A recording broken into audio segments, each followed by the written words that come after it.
Gracias al Instituto por esta invitación para inaugurar su año académico.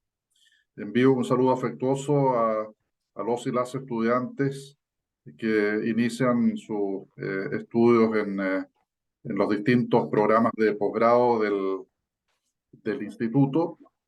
Y quisiera comenzar refiriéndome a algunas de las cuestiones que mencionaba Mari Carmen, en el sentido de la formación que brinda el instituto, antes de referirme a la situación de las migraciones y los derechos humanos.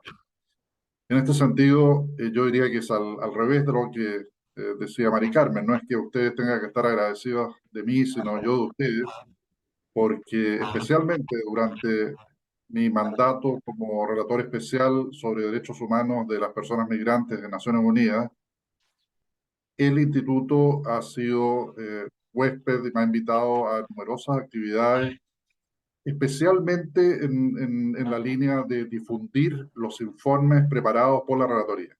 Y esto es muy importante porque eh, como las relatorías funcionan con una cantidad de recursos financieros muy limitados, es muy importante que las universidades u otros centros brinden ese apoyo para los efectos de difundir las tareas que se llevan a cabo y especialmente en el caso del instituto, el haberme apoyado para difundir informes que analizan la situación de las personas migrantes en distintos continentes. Y entre estos el tema que es tan acuciante en el caso español y por desgracia también se está transformando en una práctica en América Latina, la cuestión de las devoluciones en caliente.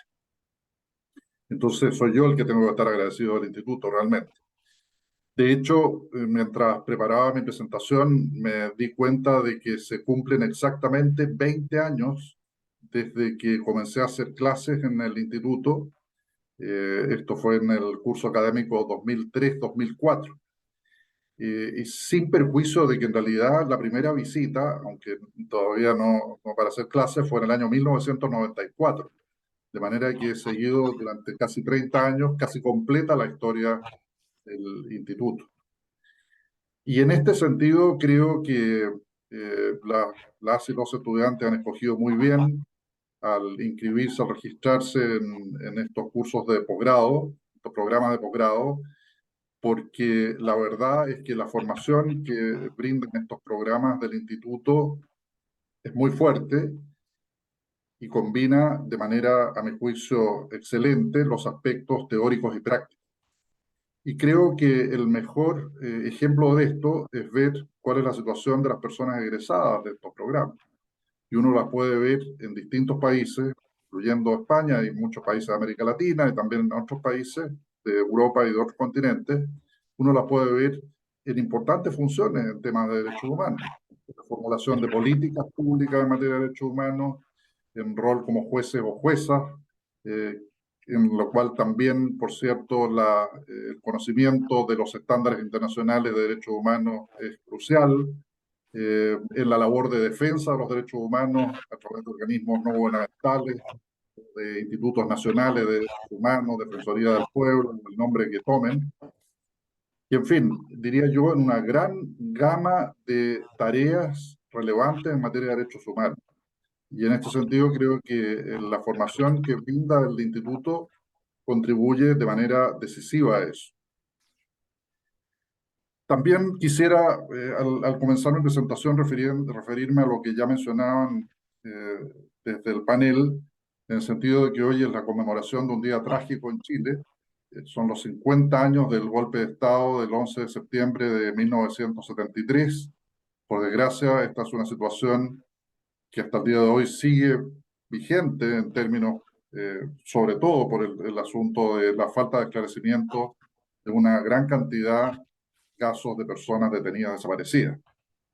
Se ha llevado adelante una cantidad de juicios y se ha condenado a varios cientos de perpetradores de crímenes contra la humanidad, pero todavía hay mucho trabajo por hacer y creo que el elemento central pendiente, además de sanciones en una cantidad de casos, el elemento central es el esclarecimiento de todos los casos de desapariciones ocurridas. Y este es un ejemplo, el de Chile también, del papel que juega la comunidad internacional de derechos humanos. De hecho, Chile fue el primer país que tuvo un relator especial de país, sea, el mecanismo se creó a propósito de la dictadura chilena, y yo a veces, anticipándome un poco a lo que voy a decir, pero yo a veces eh, o sea, tengo la esperanza de que la gravísima situación en términos de derechos humanos de las personas migrantes sirva a lo menos para fortalecer los mecanismos, tal como ocurrió con el fortalecimiento de los mecanismos internacionales a propósito de las dictaduras en América Latina y de otras regiones. Voy a entrar entonces ahora al tema de mi presentación sobre migraciones y derechos humanos. Bueno, como ustedes comprenderán, es un desafío de la mayor envergadura el abordar la cuestión de las migraciones desde una perspectiva de derechos humanos. No me refiero, de luego, a hacerlo en una presentación, sino me refiero a asumir esta tarea en el contexto actual. Es como remar a contracorriente, porque lo cierto es que lo que se observa en la gran mayoría de los países en los últimos años es un retroceso en la protección de los derechos humanos de las personas migrantes. Esto, sin embargo, no ha ido, no ha sido una cuestión unilateral o unidimensional, porque como contrapartida uno puede observar que ha habido un fortalecimiento del trabajo de la sociedad civil, de la academia en el tema de migraciones y en particular en llamar la atención sobre la situación de derechos humanos de las personas migrantes. Y aquí yo me permitiría hacer una digresión sobre la base de mi propia experiencia. Eh, Como explicaban, yo soy desde hace 6 años y estoy terminando mi mandato como relator especial de derechos humanos de las personas migrantes de Naciones Unidas, y antes fui relator sobre migrantes en la Comisión Interamericana de Derechos Humanos. En la comisión comencé el año 2008, tuve un intervalo entre los dos mandatos, pero llevo 15 años en el trabajo internacional en la materia. Antes lo había hecho desde Chile, fundamentalmente, y en otros temas de derechos humanos, claro, pero en el tema de migración a nivel internacional, 15 años, en que yo he visto cómo se ha agravado la situación significativamente en muchos países. Primero lo vi a nivel americano y después a nivel global. Y por otra parte, cómo se ha fortalecido la sociedad civil y cómo se han fortalecido las universidades en esta materia. Y digo esto porque cuando yo comencé en la Comisión Interamericana en el 2008, realmente los casos o las audiencias que se realizaban sobre materias migratorias se reducieron a unos pocos países. En el caso de América Latina eran básicamente República Dominicana, México y Argentina. Y además, claro, Estados Unidos y Canadá, que forman parte del sistema interamericano, que no son de América Latina. Cuando terminé mi mandato en la Comisión Interamericana en 2015, ya era una cuestión extendida. O sea, el tema había devenido mucho más global a nivel interamericano, y también habían surgido muchas iniciativas desde la sociedad civil. Y en el caso de la academia, lo que existía tradicionalmente, no me refiero a España, en que el tema migratorio ha estado desde mucho más antiguo, pero en el caso de América Latina, lo que existía fundamentalmente eran estudios desde el punto de vista de la sociología o de otras ciencias sociales, pero escasamente, salvo quizá en esos 3 países que antes mencionaba, escasamente una defensa de los derechos humanos de las personas migrantes desde equipos universitarios. Y esto sí fue creado en los últimos 15 años, 13, 12 años, según los países, y ahora hay una gran cantidad de escuelas de derecho que tienen, por ejemplo, clínicas jurídicas en materia de migraciones u otras iniciativas prácticas y no solo de estudios para la defensa de los derechos humanos de las personas migrantes. Esto es muy importante porque dota también a la defensa de las personas migrantes de una legitimidad y experticia adicional, y no pueden ser simplemente descalificadas por los estados como iniciativas meramente politizadas o ese tipo de objeción. Cuando uno se plantea la cuestión de las migraciones y los derechos humanos, una de los elementos que aparece siempre invocado como contrapartida o como freno es la cuestión de la soberanía. Y si ustedes se fijan en los estados democráticos en la actualidad, la invocación de la soberanía es casi nula en los otros temas, es casi nula. No se está invocando la soberanía respecto de los nacionales que viven en su propio territorio. No se hace eso. Eso lo hacen las dictaduras, ¿no es cierto? La invocación permanente a la soberanía en contra de los derechos humanos. ¿No es cierto? Aquí lo hacía la dictadura de Pinochet todo el tiempo. Pero en el caso de migraciones se sigue invocando. Se sigue invocando. O sea, nadie invoca la cuestión de la soberanía para restringir los derechos humanos de los nacionales, en los contextos de Estado democrático me refiero, y sin embargo respecto a las personas migrantes se sigue haciendo y se sigue haciendo en forma reiterada y abundante. Claro, se hace una especie de merjunje, de mixtura con el tema de la frontera y de los migrantes, como si se tratara de una especie, una pseudo invasión militar. Entonces se habla de la defensa de la soberanía. Y en realidad se está lejos de eso, ¿cierto? No tiene nada que ver con eso.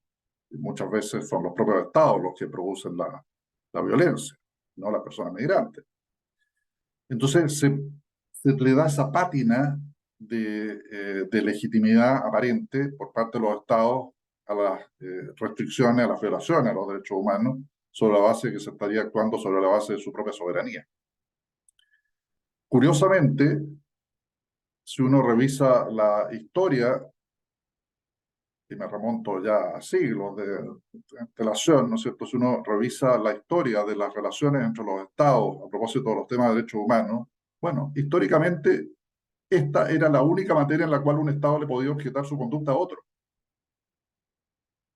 La forma en que trataba a sus nacionales, ¿no es cierto? Esa era la única fórmula, porque no iba a objetarle un estado a otro hace 100 años eh, cómo trataba a su propia población, digamos, cómo trataba España a los españoles. Eso no lo iban a hacer los otros estados no había un sistema internacional al respecto. Podrían hacerlo algunos individualmente. Pero lo que sí existía de muy antiguo era que un país pudiera objetar la situación de sus nacionales en otro territorio. Y sin embargo, esto que era como una especie de ¿cómo decirlo?, como un anticipo de lo que sería después el desarrollo de la comunidad internacional y los mecanismos de monitoreo a nivel internacional en materia de derechos humanos, quedó muy atrás. Y ahora existen, como bien saben ustedes, una gran cantidad de mecanismos internacionales de observación a los derechos humanos, y sin embargo, en materia migratoria, la situación a nivel de las organizaciones internacionales es mucho más precaria. Entonces, por ejemplo, en el caso de Naciones Unidas, la Convención para la Protección de los Trabajadores Migratorios y los miembros de su familia es el Tratado de Derechos Humanos con el menor nivel de ratificación. Apenas un poco más de un cuarto de los estados de la ONU han ratificado la Convención sobre Trabajadores Migratorios, que fue adoptada hace ya más de 30 años, 1990.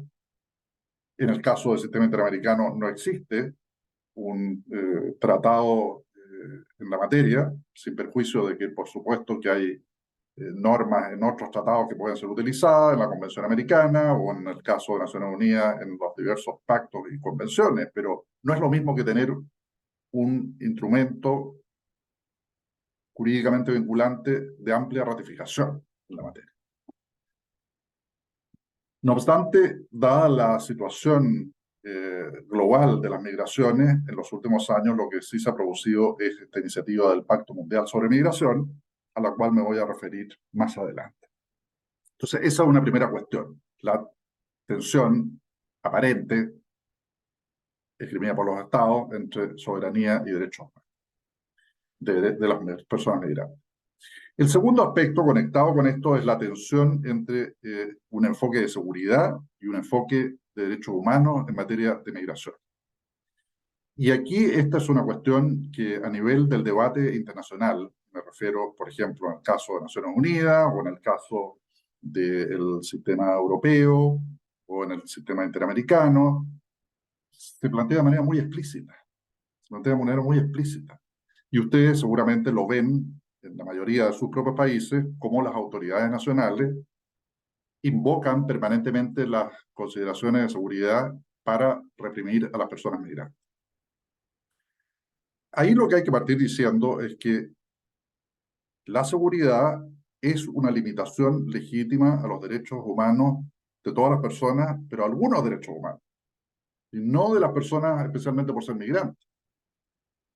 Hay algunos derechos humanos que se pueden limitar por razones de seguridad de forma acotada, restringida, pero no todo, no el derecho a la vida, no el derecho a la integridad personal, etcétera. Y el derecho a la libertad personal por medio de la detención debe ser una medida excepcional.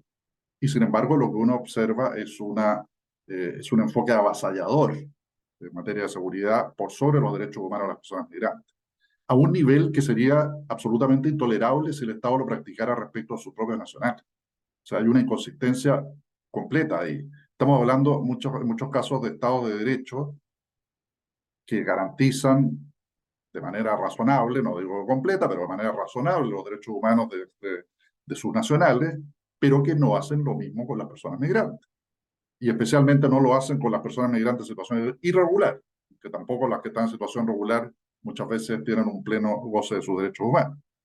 Entonces, este es un enfoque desmedido, desproporcionado de la seguridad. La seguridad, como digo, puede ser una limitación a algunos derechos humanos de todas las personas, no por el hecho de ser migrante, de manera acotada, no al precio de pasar a llevar los derechos humanos.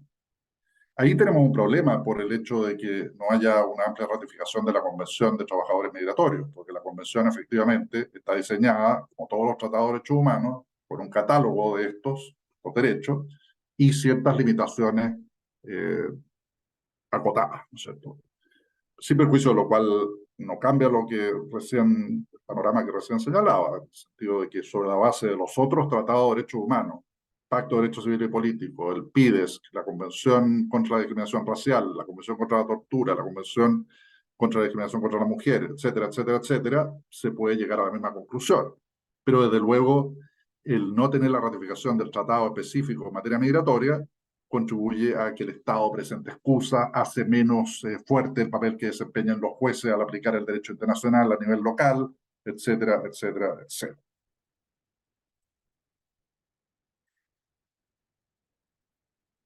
Para entrar a algunos de los principales temas de derechos humanos que observo, yo quisiera hacer un recorrido por los informes que hemos elaborado en la relatoría en los últimos años. Eh, las relatorías en Naciones Unidas, las relatorías especiales, presentamos informes todos los años al Consejo de Derechos Humanos y a la Asamblea General de Naciones Unidas. Esto además de los informes sobre países, las comunicaciones sobre casos, etc. Pero estos informes temáticos nos dan la oportunidad de presentar aquellas materias que nos parecen más relevantes en el momento preciso, y lo que hemos tratado con mi equipo en estos 6 años que he estado en la relatoría ha sido ir haciendo un recorrido por los temas que parecieran más relevantes. No están todos, porque desde luego había otros temas que habían sido abordados por la relatora o los relatores anteriores. Y en este sentido, el itinerario ha incluido, por una parte, el tema de, de los retornos y reintegración de migrantes, un tema que ya estaba presente cuando empecé en 2017 y que sigue estándolo de manera mucho mayor en la actualidad, en el sentido de que las deportaciones de migrantes se han vuelto una práctica cotidiana, y que hay, lo que se analiza en el informe bastante a fondo es la cuestión de qué se puede entender por devoluciones voluntarias, porque lo cierto es que hay un abuso de parte de muchos estados al emplear la expresión devolución, de retorno voluntario, perdón, retorno voluntario, cuando en realidad las personas están en una situación dramática que no les permite seguir una alternativa. A mí me tocó, por ejemplo, en una visita oficial a Níger hace algunos años, en que, bueno, Níger se ha transformado en una especie de externalización de la frontera de la Unión Europea en muchos sentidos, de manera que está prohibido, salvo para algunos nigerienses que viven al norte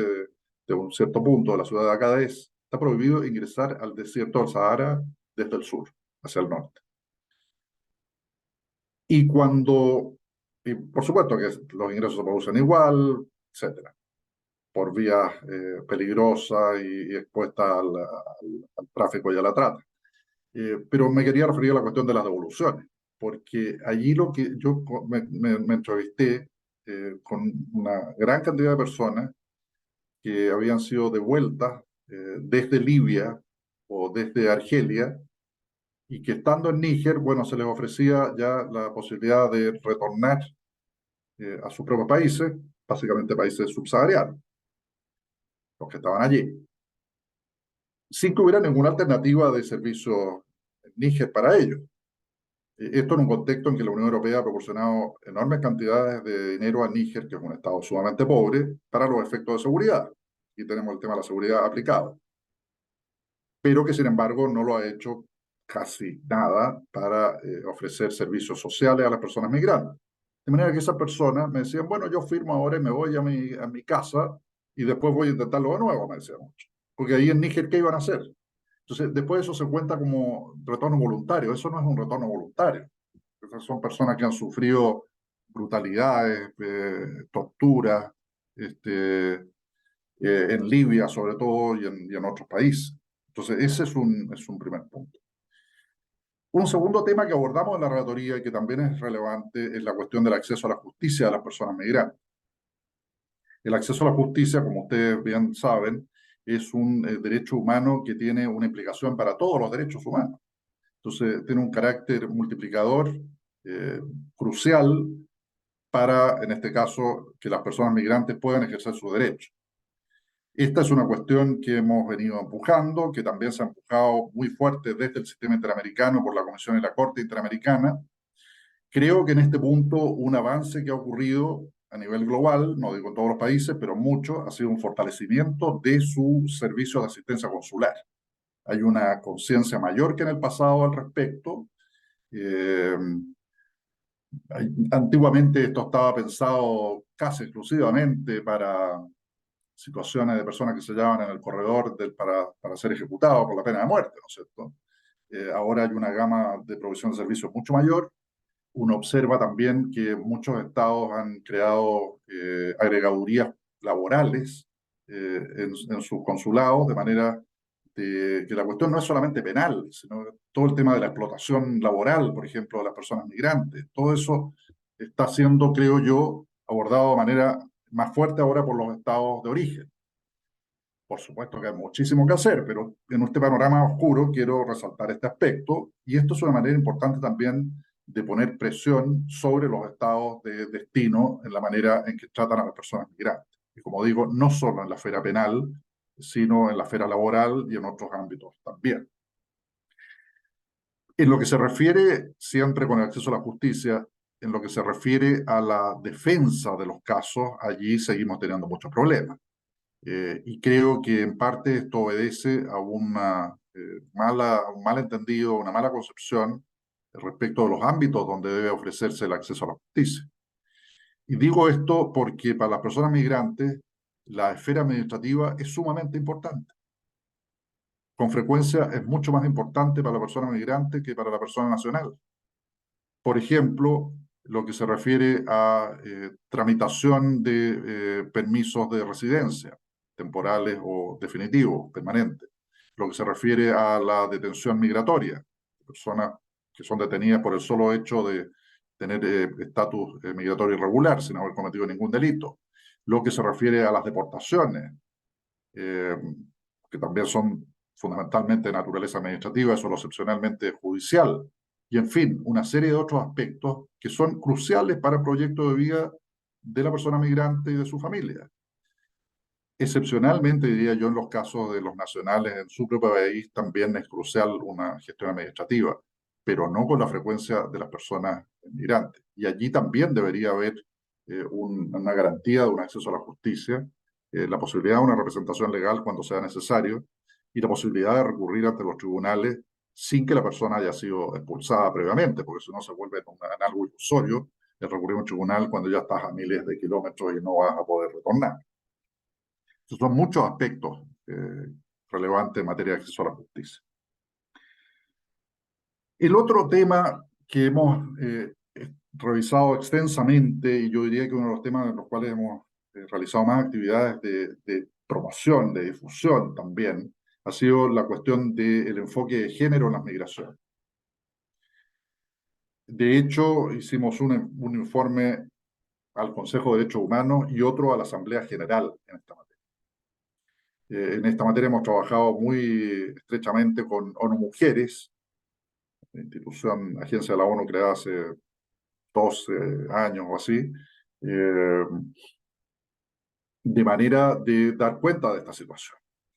Estamos en un contexto, ya diría yo, desde hace una década o un poco más, en el cual se ha producido una feminización creciente de las migraciones, en que son muchas más mujeres las que migran que en el pasado, y un contexto en el cual ha cambiado cualitativamente la migración de mujeres, en el sentido de que ahora son mucho más las mujeres que migran por sí mismas o como jefa de familia, a diferencia de lo que ocurría muchas veces en el pasado.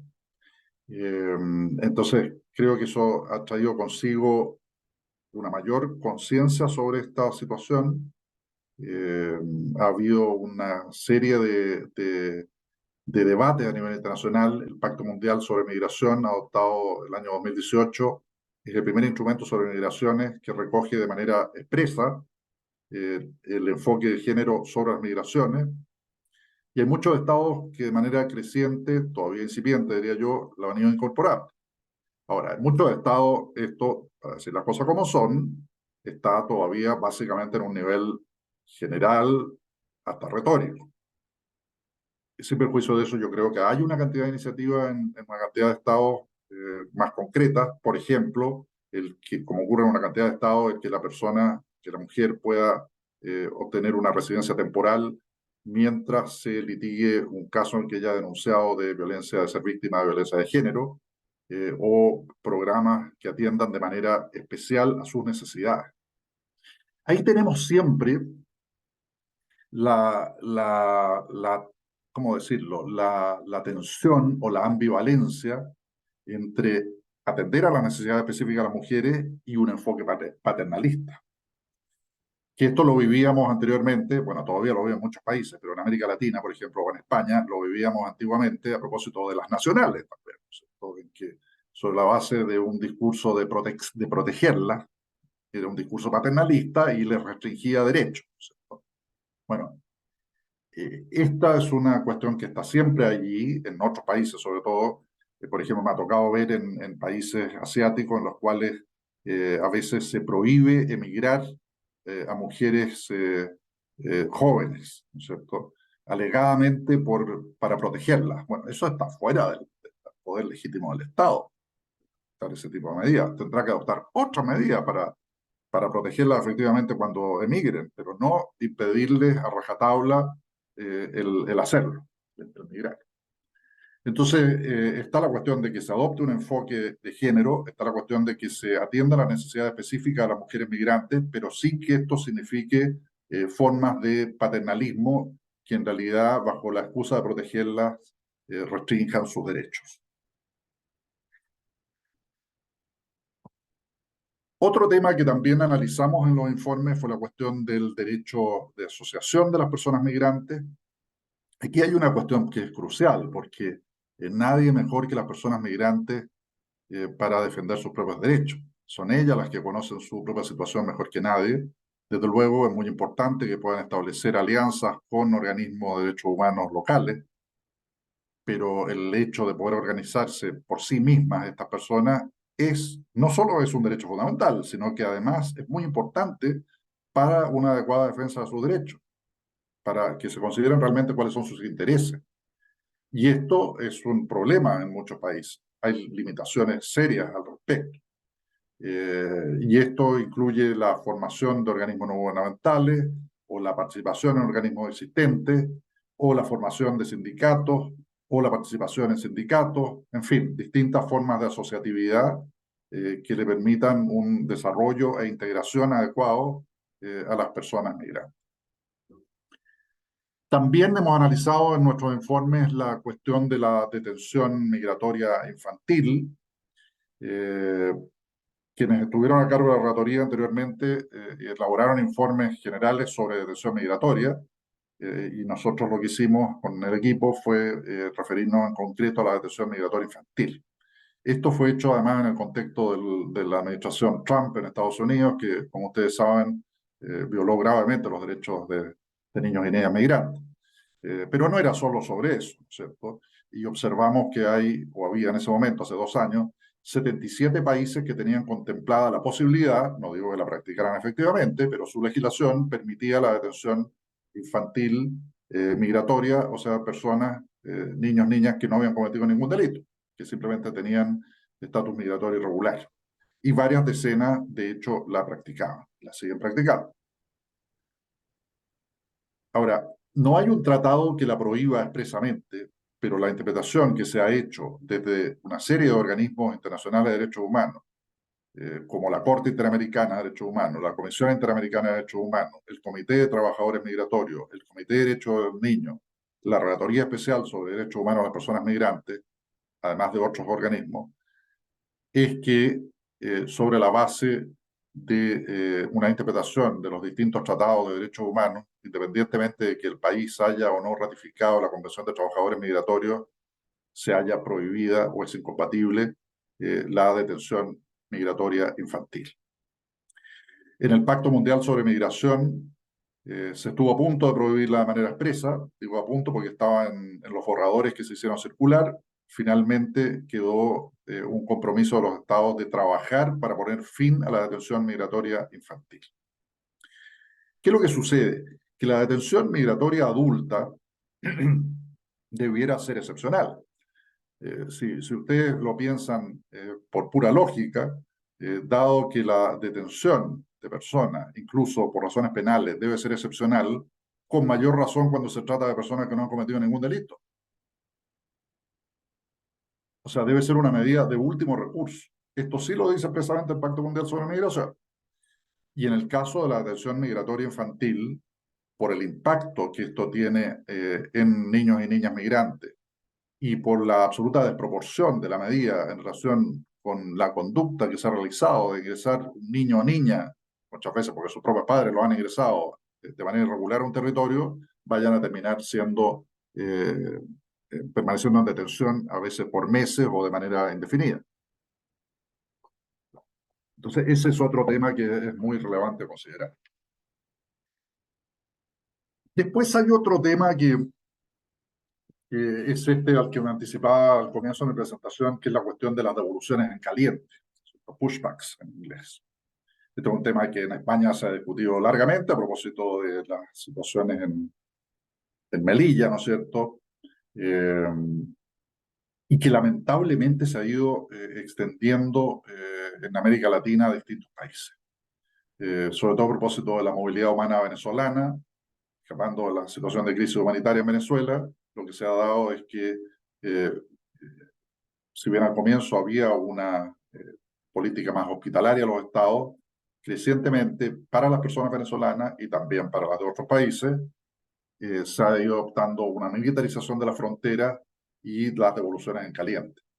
Por devoluciones en caliente nos referimos a deportaciones que son realizadas de manera sumaria, sea de manera masiva o no, no es el punto, pero de manera sumaria, sin hacer un examen individual de cada caso, sin darle la oportunidad a la persona de solicitar asilo o acceso a la justicia, en fin.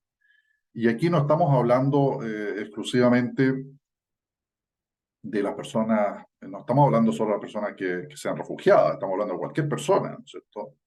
Sobre la base de la Convención contra la Tortura, que sí tiene un amplio nivel de ratificaciones a nivel mundial, y en América Latina y en Europa, sobre la base de la Convención contra la Tortura, se establece que no se puede enviar a una persona a un país, sea el suyo propio o un tercer país, en el cual corra riesgo. Eso es lo que se llama el principio de no devolución, non-refoulement principle en inglés. Entonces, esa es una obligación que también tiene el Estado y que se vulnera a través de las devoluciones en caliente. Hemos visto en la relatoría devoluciones en caliente, hemos visitado distintos países en que se practican, por ejemplo, en el caso de Croacia, enviando gente por vías violentas a Bosnia, en el caso de la frontera de Polonia con Bielorrusia, que visitamos los dos lados, en la visita que antes mencionaba a Níger, en que las personas son abandonadas en el desierto por Argelia, eh, en fin, y en muchos otros países, lo hemos visto en el Mediterráneo, en numerosas comunicaciones, quizás a Grecia, por ejemplo, lo hemos visto en las muertes de cientos de migrantes por Arabia Saudita, migrantes etíopes, cuando trataban de ingresar al territorio, cuestión que ha venido ocurriendo desde hace más de un año, y así en países en distintas partes del mundo. Entonces, es una tendencia global y sumamente preocupante la de las devoluciones en caliente. Lo que se observa también es que hay una tendencia a los estados a tratar de legitimar, entre comillas, tratando de legitimar esta práctica, incorporándola en su legislación interna. O sea, regulando esto a nivel interno, nunca llamándola devoluciones en caliente, por supuesto, ¿no es cierto? Este,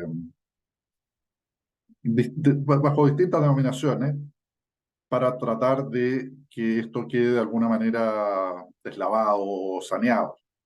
Ahora, ese tipo de legislación interna, en la medida que es incompatible con el derecho internacional, no sirve de nada a nivel internacional. El problema es que, claro, a nivel interno sí que les sirve y pone a los jueces, yo diría también, en una situación compleja al tener que atender por una parte a la legislación nacional y por otra parte a la legislación internacional cuando ésta se contradice. Y no todos los estados regulan la jerarquía del derecho internacional de la misma manera, a nivel interno. Entonces, ahí también se presenta un problema serio.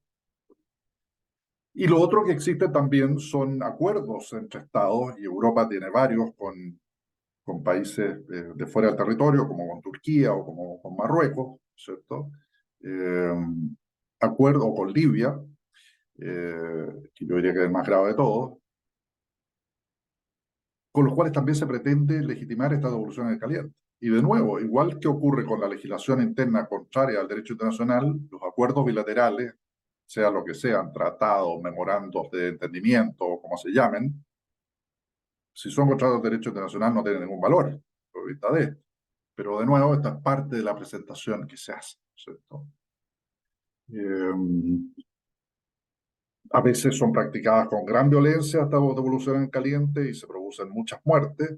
Otras veces no es una violencia a ese nivel, pero esto igual es violatorio de los derechos humanos, impide el ejercicio del derecho a buscar asilo, impide el derecho de acceso a la justicia y bueno, puede producir violación al derecho a la integridad personal, si hay violencia o incluso a la vida cuando esta se pone en serio riesgo o se termina con él.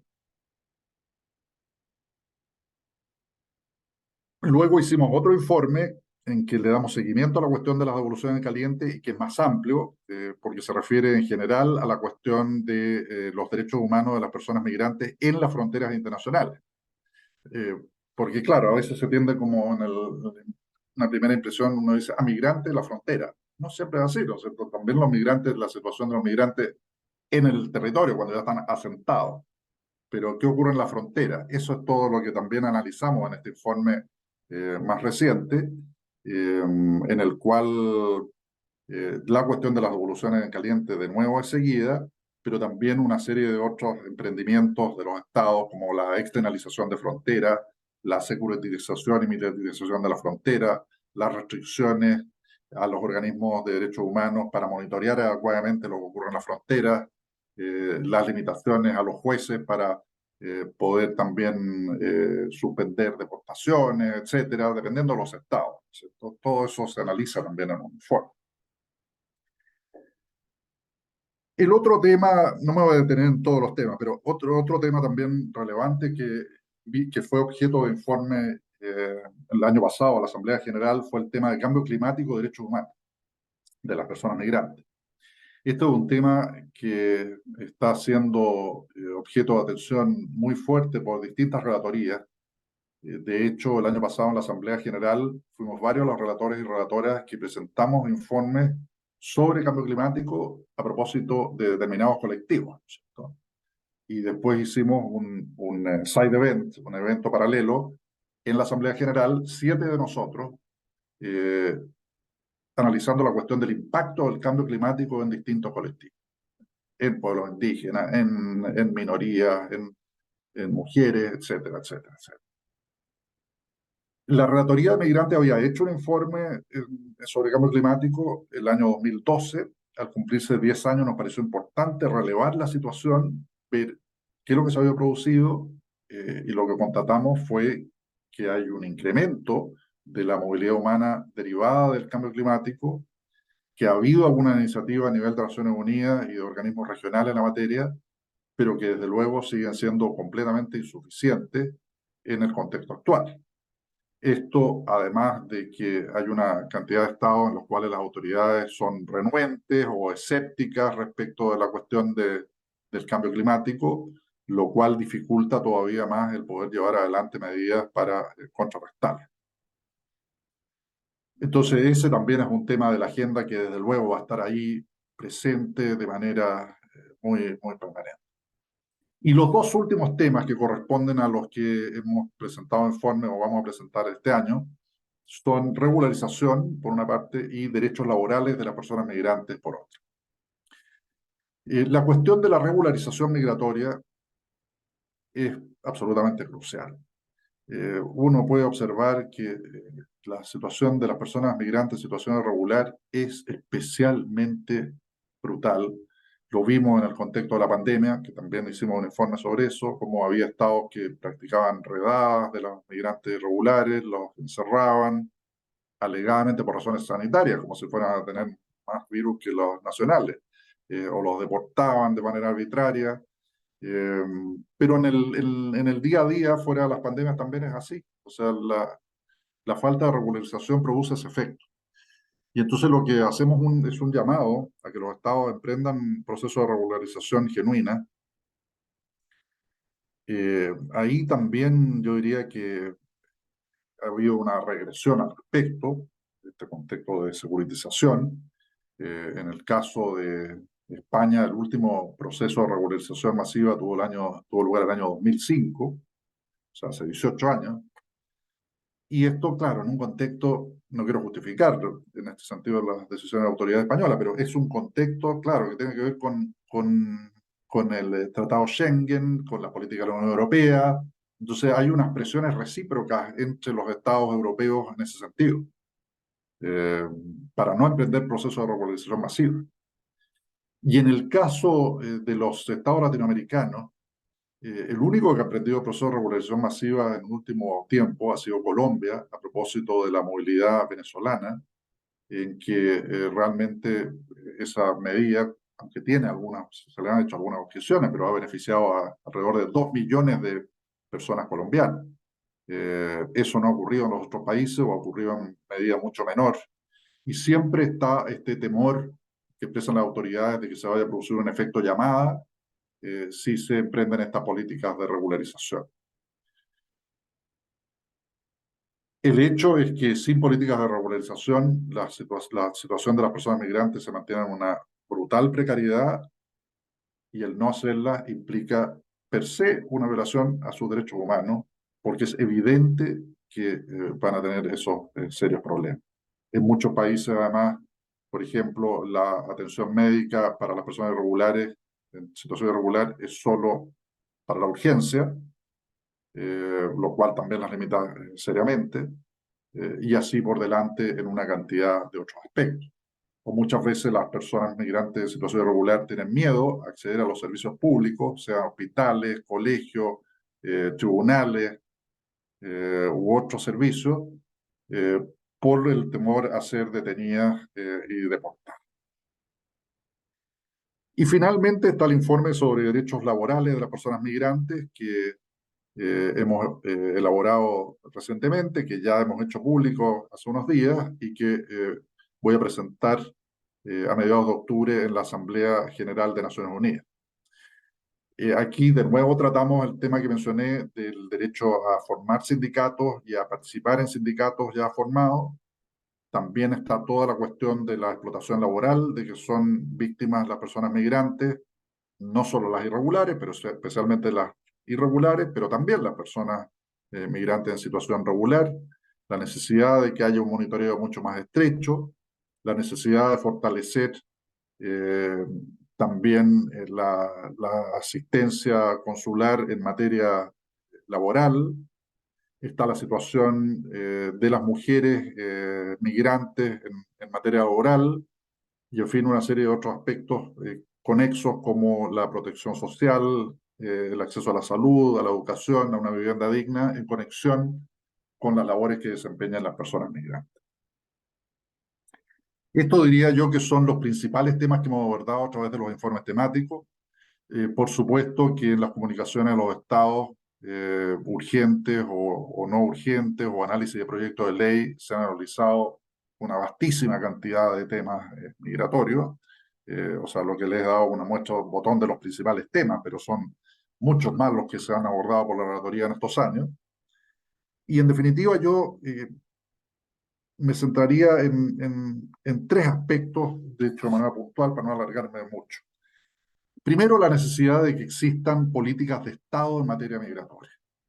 Lo que uno observa es que en muchos estados las políticas migratorias son completamente volátiles, cambian constantemente, y no solo de un gobierno a otro, sino que incluso durante un mismo gobierno, en que uno ve cómo el gobierno hace campaña bajo unas promesas de proteger los derechos humanos de las personas migrantes, y a poco andar de asumir el poder cambia completamente. Claro, como es un colectivo que no tiene el poder de presión o el poder electoral que tienen otros colectivos, es mucho más fácil. Se corta el hilo por lo más delgado, como dice el refrán, y se termina vulnerando gravemente los derechos humanos de las personas migrantes.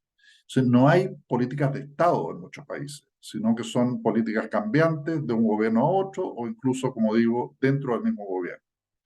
Y en este sentido, creo que seguir los parámetros del derecho internacional es una vía para construir políticas de Estado que no sean cambiantes y protejan efectivamente entonces a las personas migrantes. El segundo aspecto se refiere a la cuestión del monitoreo y la transparencia de la gestión. Hay mucha opacidad al respecto. O sea, por ejemplo, quizá muchos de ustedes están familiarizados con el rol de Frontex, que es la policía de fronteras europea, eh, que de a poco se ha logrado destrabar o desentrañar cómo participaban en devoluciones en caliente, a pesar de que eso no debería ser en absoluto su rol. Bajo mucha presión internacional se creó una oficina de derechos fundamentales al interior de Frontex, que ha venido desentrañando algunas de estas prácticas violatorias, pero igual sigue siendo una institución muy opaca. Y esto ocurre también con las guardias nacionales, policías civiles o las Fuerzas Armadas, dependiendo de los países, cuando cumplen labores migratorias. Entonces es necesaria una mucho mayor transparencia. Y esto no se asegura solo con disposiciones legales, sino que también es muy importante que se asegure que haya un monitoreo intenso de parte de las instituciones nacionales de derechos humanos, Defensoría del Pueblo o el nombre que tengan, o sea, organismos autónomos de protección de los derechos humanos dentro del Estado, y por parte de los organismos de la sociedad civil. Y finalmente está toda la cuestión de fortalecer el rol de las organizaciones no gubernamentales y fortalecer también las iniciativas multilaterales en materia de migración. He mencionado varias veces las limitaciones en el número de ratificaciones de la Convención de Trabajadores Migratorios. El Pacto Mundial de Migración tiene un nivel de adhesión mucho mayor, cerca de 160 estados, o sea, 4/5 de Naciones Unidas, pero aún así no es un tratado propiamente, y es indispensable asumir más iniciativas multilaterales en la materia para que esto no quede como una especie de compartimento estanco en que cada Estado hace lo que quiere y vulnera los derechos humanos a las personas migrantes como quiere. Finalmente, quisiera decirle a las y los estudiantes que también ha sido muy importante, en mi caso personal, el haber podido interactuar con generaciones anteriores que han colaborado en el trabajo que hemos desarrollado en la Relatoría de Migrantes de la Comisión Interamericana primero y en la Relatoría de Naciones Unidas después. Precisamente en varios de estos informes temáticos a que me he referido, las y los estudiantes de la Clínica Jurídica en Derecho Internacional de los Derechos Humanos que tengo a cargo han trabajado en contribuciones para estos informes, realizando estudios de países, de casos, de estándares, etcétera. Entonces ha habido una interacción permanente de las relatorías con, especialmente con la maestría de Derechos Fundamentales, sin perjuicio que también he participado en iniciativas de los otros programas, pero en el caso de la maestría de Derechos Fundamentales esto ha sido muy importante para la relatoría y espero también que haya sido una experiencia valiosa para las y los estudiantes de manera de involucrarse de manera directa en el trabajo de organismos de derechos internacionales de derechos humanos y contribuir a la protección tan necesaria de los derechos de las personas migrantes. Muchas gracias.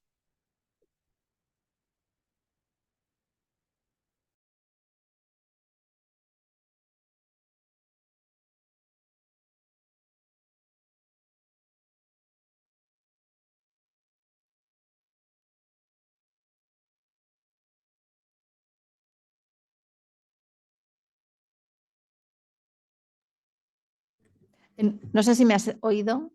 Ahora sí, ahora Vale. sí. Te daba las gracias y decía que en un momento dado hemos dado la vuelta a la cámara para que pudieras ver a las estudiantes y a algunas profesoras y profesores que estaban por aquí. Bueno, muchísimas gracias. En primer lugar, lo más importante por todo el trabajo que habéis llevado a cabo desde la relatoría en todos estos años. Si te parece bien, vamos a dar ahora la palabra a las personas asistentes para ver si alguien tiene alguna pregunta que hacer o algún comentario. Claro. ¿Preguntas? Bueno, si no, voy yo. A ver, una es muy concreta, lo siento por el público, pero si me dejan hablar, pues yo aprovecho para hablar de, de lo que me interesa ahora mismo.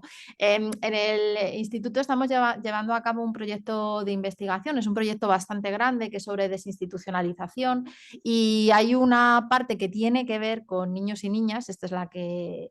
Es una parte que estoy coordinando y ahora que estoy estudiando el tema y cuando te escuchaba hablar de detención migratoria infantil, te quería preguntar. Entiendo que cuando hablas de detención migratoria infantil te refieres a niños y niñas que terminan en instituciones equivalentes a los centros de internamiento de personas extranjeras en España. Pero en España lo que se hace con los niños y las niñas que viajan sin una persona adulta de referencia es que como son niños y niñas, primero hay un problema para determinar la edad porque siempre la administración es reacia, ha habido varias intervenciones de la Defensoría del Pueblo, bueno, una vez que se determina que esa persona es una persona menor de edad, la administración tiene la tutela. Entonces lo que hacen con estos niños y niñas es que se les institucionalice, esto es, que viven en una institución que se llama acogida residencial, que viven en centros para menores básicamente. No sé si en el informe de la relatoría, perdóname, pero no lo conozco, ya me he apuntado para buscarlo, no sé si en el informe de la relatoría hay algún tipo de preocupación por niños y niñas no en centros de extranjeros, sino en instituciones en las que termina la mayor parte de los niños y las niñas que en España viajan solos. Luego hay un problema porque como no hay mecanismos suficientes para que estos niños y niñas, sobre todo son chicos en España, la realidad sociológica, puedan construir vínculos fuera de las instituciones, pues muchas y muchos nos tememos, estamos investigándolo ahora, que terminan en situación de sinhogarismo. Entonces no sé si hay algún tipo de preocupación en la relatoría, si aparece algo en el informe. Y si me permites otra pregunta ya no relacionada con lo que estoy trabajando ahora, sino más en general, a lo largo de tu presentación te mostrabas optimista porque decías que el problema es grande, que todavía son muchas las personas que no ven un problema en el modo en el que se está tratando a la gente migrante, pero también decías que hay cada vez una mayor preocupación tanto por parte de la sociedad civil como por parte de la academia, en tanto que parte de la sociedad civil. Y mi pregunta es si esta mayor preocupación se debe a una mayor sensibilidad o coincide con que las vulneraciones de derechos humanos a personas migrantes se han incrementado en términos cuantitativos. Es decir, si coincide con que hay más movimientos a nivel global o si es una mayor sensibilidad por parte de la sociedad civil. Bueno, muchas gracias. Y perdón por abusar, pero me lo han cedido. Gracias, Mari Carmen. Bueno, el informe al que hacía referencia es específicamente sobre la cuestión de la detención migratoria infantil. Los informes son informes breves de 22 páginas o así. Y de hecho, yo mismo preferí enfocarlo de manera directa en eso, no hacer otro más general de detención migratoria, por ejemplo, y tampoco me refiero a las otras cuestiones de niñez migrante, como una manera de presionar en la cuestión más aguda. La cuestión más aguda, porque yo creo que, por supuesto, que hay problemas al respecto en España, pero la detención migratoria infantil como tal es más problemática todavía, más violatoria de derechos humanos. Lo era especialmente el gobierno de Trump, aunque se sigue practicando ahora en el de Biden, en Estados Unidos. Se practica extensamente en México. Afortunadamente no es el caso en la mayoría de los países de América Latina. De hecho, hubo ¿cómo decirlo? Un intento, digamos, se volvió a practicar la detención migratoria infantil al comienzo de la pandemia por parte de Panamá en condiciones muy malas, y hubo una reacción inmediata de la Corte Interamericana, nosotros también, de la relatoría, pero yo creo que la Corte ahí con las medidas provisionales jugó el rol central, y Panamá reculó, digamos, o sea, dejó de practicarla. O sea, es problemático para los países en América Latina practicarla en este momento y hay que mantener esa tensión ahí fuerte. Ahora, los otros temas que tú te refieres de niños en centros abiertos, no sé cómo llamarlo, sí los hemos visto a propósito de comunicaciones a distintos estados, en el sentido de las malas condiciones al respecto. O sea, ya no estamos hablando de niños y niñas privadas de libertad, pero que por las condiciones en que se hallan, también son este, víctimas de violaciones a sus derechos humanos y a veces en forma grave. Entonces, eso sí lo hemos tratado en comunicaciones que también están en el sitio web de la relatoría. Respecto a tu otra pregunta, yo creo, la verdad, es que ha sido el tema cuantitativo de las violaciones, porque, claro, uno podría decir que hay más sensibilidad también, es posible, pero el incremento de la cantidad de organizaciones dedicadas al tema migratorio no creo que obedezca a una sensibilidad desarrollada de un año para otro.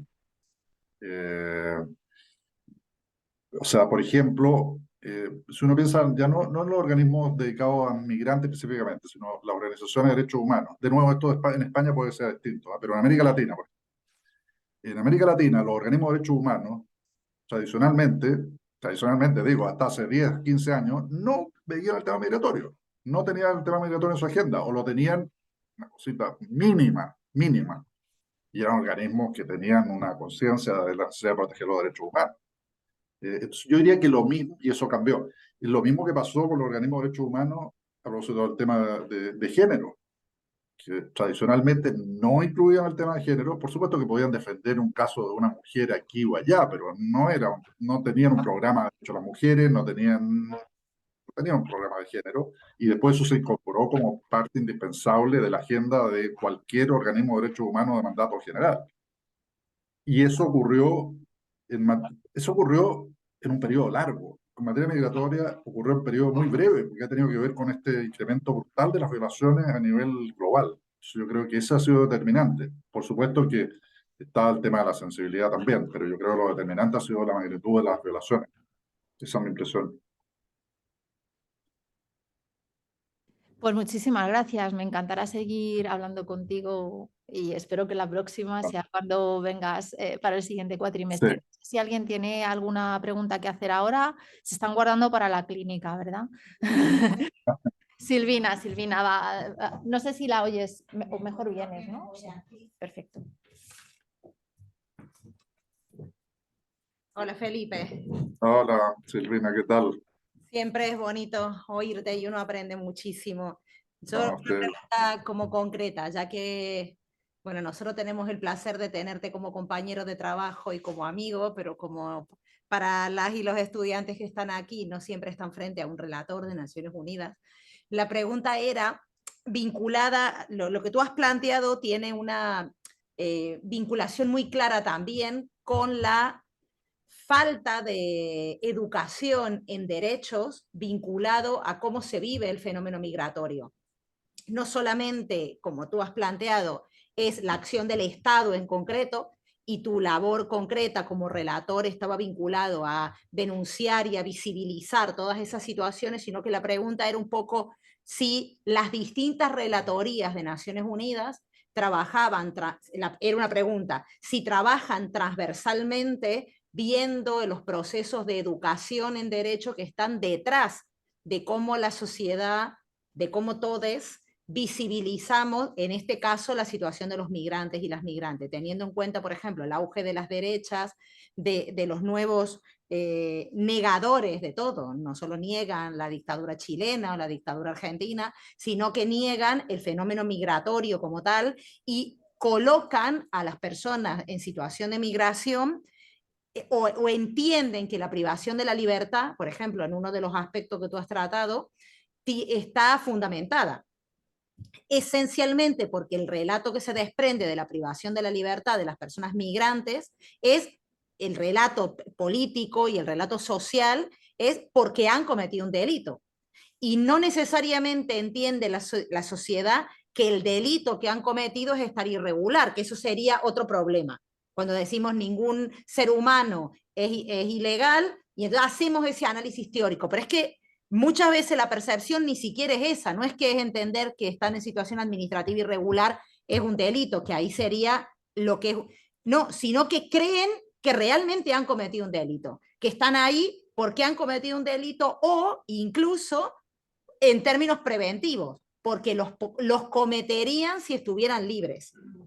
Y entonces, o sea, a mí me preocupa mucho cómo se va construyendo el relato colectivo y que no es solo responsabilidad, claro, de una relatoría, sino que es responsabilidad de Naciones Unidas en general, ya en Naciones Unidas del 48, cuando toma así la idea y la UNESCO forma parte como de ese basamento tan general de la educación como tal. Y te quería preguntar si eso estaba, si lo veías presente en las distintas relatorías y cómo se articulaba. sí, gracias Silvina, gusto de verte a la distancia. Este, a ver, sí, o sea, desde luego es muy transversal el trabajo de migraciones en las relatorías y en Naciones Unidas en general. Y de hecho, bueno, la gran mayoría o todas las comunicaciones que enviamos a los estados, sin perjuicio de que la lidere una relatoría, normalmente la de migrantes, si es un caso de migrante, aunque no siempre es así, porque podría a veces de ejecuciones extrajudiciales si le llega primero la información sobre migrantes, en fin. Pero las comunicaciones son siempre colectivas. Eh, entonces, por ejemplo, con las que trabajamos con mayor frecuencia son las de trata, de violencia contra la mujer, de tortura, detención arbitraria, este, discriminación racial y otras. Entonces, sí hay un trabajo conjunto y se dirige a los estados. Y por otra parte está el trabajo que hace una gran cantidad de agencias de Naciones Unidas. Entonces, por ejemplo, la relatoría siempre está en iniciativas, lo mencioné, con las mujeres, con UNICEF para niñas migrantes, la OIT para los temas de trabajadores migratorios, con ACNUR, desde luego, el tema de refugiados, y así con otras instituciones, y la Oficina del Alto Comisionado de Derechos Humanos, desde luego, que tiene un enfoque transversal, mandato transversal. Entonces, son muchas las interacciones. Y con UNESCO también se ha dado esto en en una serie de situaciones. Y desde luego que la cuestión de la educación, la sensibilización, la promoción son cruciales para avanzar en este sentido. Ahora, yo me quisiera hacer cargo y darle un poquito un giro a lo que tú decías, porque Porque, ¿sabe lo que pasa? Y de hecho yo casi no me refería a los estados xenófobos, ¿no? En mi presentación, porque la verdad es que tanto o más que los estados xenófobos me preocupan los estados que diciéndose no xenófobos asumen políticas antimigratorias, antimigrantes, que es hacerle el juego a esos otros países. Eso es muy grave y va normalizando políticas y les va dando una supuesta pátina de legitimidad a políticas represivas en contra de la población migrante. Entonces, yo creo que el peligro de los estados con políticas xenófobas no solo afecta a lo que ocurre en esos estados. eh, por ejemplo, yo he estado en Hungría y en Polonia, entonces, de estados con esas características, gobiernos con esas características, no digamos estados. Eh, pero esto tiene un impacto también, tira la cuerda hacia un lado. Entonces, los que en principio quizás no serían tan antimigrantes, empiezan a acercarse porque les dicen, no, ustedes son garantistas, ustedes son promigrantes, en fin, su agenda es promigrante, quieren este melting pot, etc. Y terminan distorsionando todo.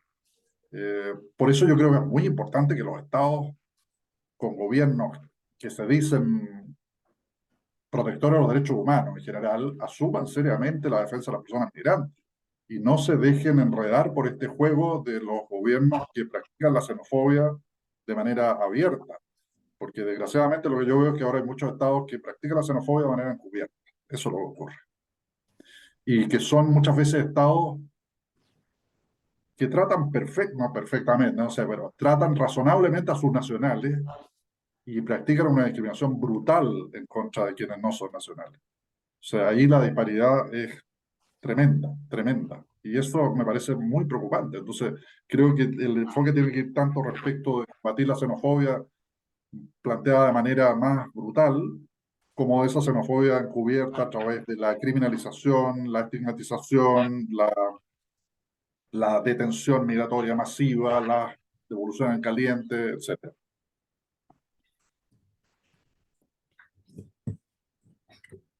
Bueno, pues la verdad es que tanto nosotras que estamos aquí como el público creo que nos quedaríamos toda la tarde escuchándote, pero para ti es la mañana y tendrás cosas que hacer.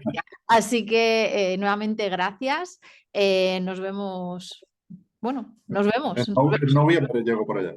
Genial, pues entonces nos vemos en un par de mesecitos y ya podrás conocer a los estudiantes. Muchísimas gracias, Felipe. Hasta la vista. Gracias.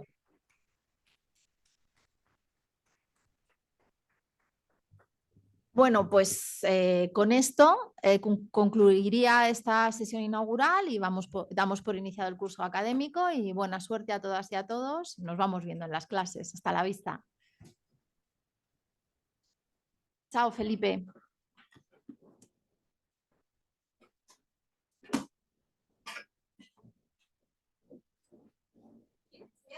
Máster